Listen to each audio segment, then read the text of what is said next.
जितने साधना है बताते हैं भगवान भाष्यकार, जो सिद्ध का लक्षण है, कृतार्थ का लक्षण, महापुरुष का जो लक्षण है, साधकों के लिए वो साधना होता है। तो शास्त्र में बहुत साधना बताया गया है, अमानित्वम अदम्भित्वम करके, है ना, अद्वैता सर्वभूतानाम, और आगे अवयम सत्व संशुद्धि, लंबा लिस्ट है, 100 मिल जाएगा सारे शास्त्र में, लेकिन ये 5 में ले लिए हैं, एक श्लोक में सारे साधना दे दिए। ज्ञानी का लक्षण है, हमारे लिए साधना है, जिनमें 5 गुण है वो परमात्मा को प्राप्त कर लेता है। 5 गुण बता दिए। एक हो गया निर्मानो मोह, जित संगो दोषा, संग मने मान मोह से रहित जो है, जित संग मने जो संग, आसंग मने आसक्ति, आसक्ति रहित है, और अध्यात्म नित्य, जो नित्य परमात्मा चिंतन में लगा हुआ है, विनिवृत्त कामा, जो कामना से रहित है, और सुख दुख रूपी द्वंद्व से जो मुक्त है। ये 5 जिसमें है, ये पूरा शास्त्र का सार डाल दिया एक ही श्लोक में भगवान ने। तो गच्छन्ति अमूढ़ाः, मूढ़ मतलब मूर्ख व्यक्ति जो अज्ञानी है, मोह वैचित्य माने विपरीत भावना जो है, अज्ञान, मूढ़ मतलब मोह मतलब अज्ञान है। तो अमूढ़ा व्यक्ति जो है, ये 5 गुण से रहित जो अव्यय पद, उस अव्यय पद को प्राप्त कर लेता है। यहाँ देखिए, मान मतलब अपने में प्रशंसा भाव, माने अपना कोई धन के कारण अपने में अहंकार होता है, मान माने अहंकार लीजिए, सीधी अर्थ है। और शरीर को लेकर के भी अहंकार होता है, मैं युवा हूँ, मैं शक्तिशाली हूँ, कोई नहीं। अच्छा ठीक है, हाँ 7 मिनट है। हाँ ठीक है। तो मान मतलब अभिमान, अहंकार, सीधा लिख लीजिए, मान अभिमान मतलब हर व्यक्ति अपने को बड़ा मानते हैं, सब में कुछ तो विशेष रहता है, चाहे धन हो, चाहे बुद्धि हो, चाहे शक्ति हो, चाहे अपने रूप को लेकर भी अभिमान होता है। तो जिसमें मान रहित है जो व्यक्ति, मान किसको लेते हैं, शरीर को लेकर के, जो अनात्मा वस्तु को लेकर के अभिमान होता है हमको,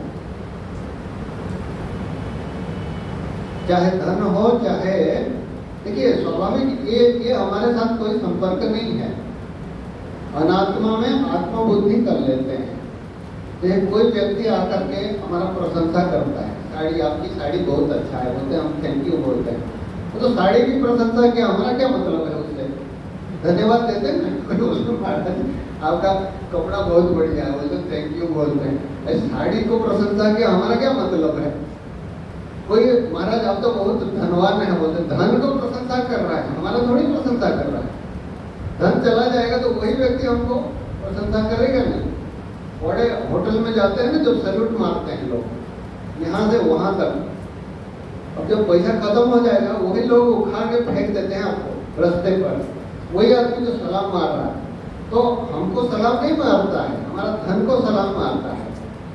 तो लेकिन ये हमारा बेवकूफ़ी है कि धन है, हाँ, इसीलिए महापुरु धन जन यौवन गर्भ हरति निवेशात् कालः सर्वम्।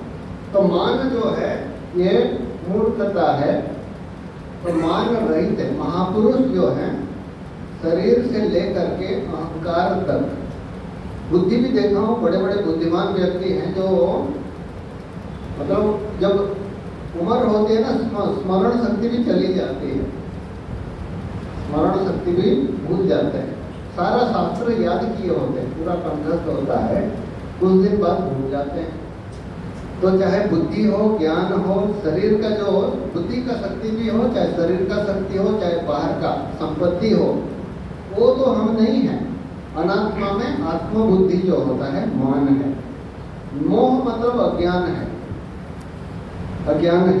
तो आत्मा में अनात्मा बुद्धि और अनात्मा में आत्मा बुद्धि, इसका जो कारण है अज्ञान है। अज्ञान के कारण हम शरीर को मैं मान लेते हैं। विचार करके देखें, हमारा जो शरीर है ये 5 चीज से बना हुआ है।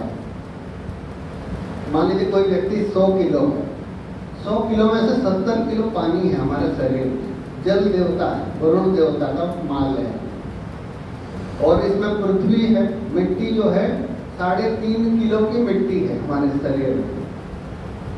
बताओ 100 किलो में 3.5 किलो मिट्टी है। वजन जो है पृथ्वी, जल, इसमें अग्नि है, और वायु, इसमें जो गर्मी है अग्नि है, इसमें वायु है, और आकाश तो है ही। आकाश का छोड़ दीजिए, ये 4 चीज को जो आकाश का मालिक दिव्य देवता है, वायु देवता है, वायु में है, और अग्नि देवता गर्मी के रूप में, जल देवता जल के रूप में, और पृथ्वी माता है शरीर में, और दूसरे का माल को हम मैं बोलते हैं। इसको क्या कहा जाएगा? चोरी कहते हैं। दूसरे का माल को अपना कहना चोरी है। और इसमें जो ये तो स्थूल का बता दिया। हम जब शरीर में हैं, हम जब दृष्टि शक्ति, आप तत्वबोध में पढ़ते हैं, मैं सोचा ये सब क्यों दे रहे हैं।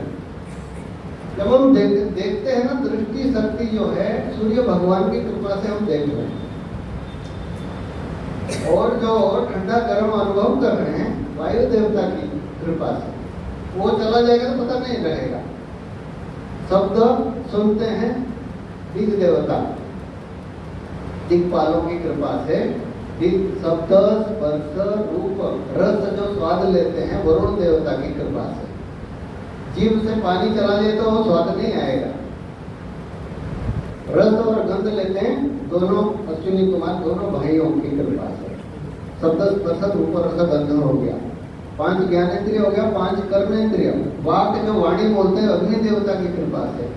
पानी, हाथ से कोई चीज उठाते हैं वो इंद्र की कृपा से। वाक, पानी, पाद, पैर जो विष्णु भगवान की कृपा से। उपस्थ जो पुत्र आदि त्याग करते हैं वो प्रजापति हैं। और वायु जो मृत्यु है, जो मल त्याग होता है, वो एक दिन बंद हो जाए तो कितना हालत व्यक्ति परेशानी हो जाएगी। अब उसको हम फोकट में सोच भी, जब कभी समस्या आती है तो उसका ध्यान आता है। इसीलिए सारे देवता को पहले धन्यवाद देना चाहिए। शब्द, स्पर्श और मन, बुद्धि, चित्त, अहंकार ये भी काम कर रही देवताओं की कृपा से। मन चंद्रमा से और बुद्धि ब्रह्मा जी की कृपा से चल रही है। चित्त जो है वासुदेव और अहंकार रुद्र भगवान की कृपा से चल रही है। हमारे शरीर में कितने लोगों की काम चल रही है, हमारा क्या है इसमें शरीर में बताइए? कुछ नहीं है, फिर भी मैं करके कितना अहंकार करते हैं। अज्ञान के कारण हमको पता नहीं है। इसलिए मोह माने अविद्या है, अज्ञान जो मान का कारण होता है, अहंकार का कारण है। जित संग दोषा, संग मतलब कोई वस्तु में आसक्ति जो होते हैं वो संग है। ध्यायतो विषयान पुंस संगस्तेषु उपजायते। संसार में स्वाभाविक है, कोई चीज ध्यान करते हैं, कोई चिंतन करते हैं, कोई व्यक्ति से मिलते हैं तो उसमें आसंग हो जाता है, आसक्ति हो जाती है, होती है। अपने मित्र जैसे होते हैं, स्कूल में एक साथ पढ़ते हैं, आसक्ति हो ही जाती है। मित्र में होता है, ट्रेन में भी देखिए तो 1 दिन 2 दिन के लिए बैठते हैं, लेकिन उसमें भी आसक्ति हो जाती है, स्वाभाविक है। तो संग मतलब महत्व बुद्धि हो जाती है, उसमें आसक्ति हो जाती है। जित संग दोषा मतलब एक क्षण में छोड़ने के लिए तैयार है। जैसे वहाँ रामदास गुरु रामदास जी ने चबूतरा बनाए, उसमें कोई आसक्ति नहीं है। गुरु जी का माल है, गुरु जी से हमारा कोई नहीं है। शरीर में भी आसक्ति रहित हो जाना, तो संग दोष से रहित है। अध्यात्म नित्य, तो नित्य चिंतन है। चिंतन कैसे है? शास्त्र चिंतन जो है, 2 ही चिंतन होता है हमारा, अतः विषय चिंतन, संसार चिंतन, नहीं तो परमात्मा का चिंतन होता है। तो तत्चिंतनम तत्कथनम अन्योन्यम तत्प्रबोधनम एतद एक परत्वम च ब्रह्माभ्यासम विदुर्विधा। उसका चिंतन करना, उसका कथन करना, उसका आपस में चर्चा करना। किसी को बोले कब बोलते हैं? जब सवेरे से जगे तब से सुसुप्ति तक, आसुप्ते रामृते काल, बोले कितने दिन, बोले मरने तक। तो दद्या नावसरम किंचित कामादीनाम मनागपि, थोड़ा भी मौका नहीं देना चाहिए काम क्रोध लोभ आदि के लिए। मना माने थोड़ा भी, बोले कैसे, आसुप्ते रामृते कालम नए वेदांत चिंतया। मन का स्वभाव है एक साथ में एक वस्तु का चिंतन करेगा। जब वृंदावन में बंदर होते हैं ना, चश्मा ले जाते हैं, अब देखोगे चश्मा पर्स ले जाएंगे, उनको क्या करेंगे, केला दे देते हैं, तो केला पकड़ा तो उसको छोड़ देगा। तो मन का भी स्वभाव है एक ही वस्तु का चिंतन करेगा, या तो भगवान का नहीं तो संसार का। तो इसीलिए तो अध्यात्म नित्य, नित्य मतलब सवेरे से लेकर के शाम तक। तो वहां भी भक्ति शास्त्र में भी आता है, वाणी गुणानुकथन है, श्रवणम कथायाम, तो चाहे जो नल कुंवर स्तुति करते हैं भगवान का, मेरा वाणी आपका गुण कथन में व्यस्त हो, अब कान आपका गुण श्रवण में व्यस्त हो, और हमारा आंख आपका दर्शन में व्यस्त हो। ठीक वैसे तो ब्रह्म चिंतन से नित्य है। विनिवृत्त कामा, काम से रहित। ये संसार में कोई चीज सोहन बुद्धि है, इससे मुझे सुख मिलेगा करके कामना होती है। अब जिस समय पता लग जाता है कि ये मेरे दुख का कारण है, तो उस वस्तु से तुरंत ही हट जाता है। जैसे कोई अच्छा चीज है, जंगल में देखते हैं बहुत अच्छा अच्छा फल होता है, खाने की इच्छा होती है, तो जंगल वाले बोलते हैं महाराज ये जहर है, इसको खाना नहीं। तो वहां से व्यक्ति जब पता लग जाएगा कि मृत्यु का कारण है, इसलिए क्या करते हैं हम, हारते वो बच्चों से दूर रख लेते हैं। जो जहर वाला चीज होता है तो उसके पास भी नहीं जाएगा व्यक्ति।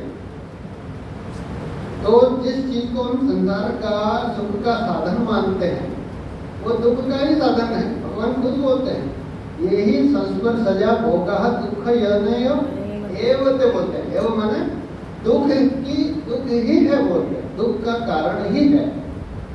तो आद्यंत मतलब बोलते हैं नंदेशो में रमते बुधा, तो ज्ञानी लोग उसमें नहीं जाते हैं बोलते हैं। कहने का मतलब अज्ञानी लोग ही जाता है। तो इसीलिए बताए, आगे देखेंगे, समय हो गया।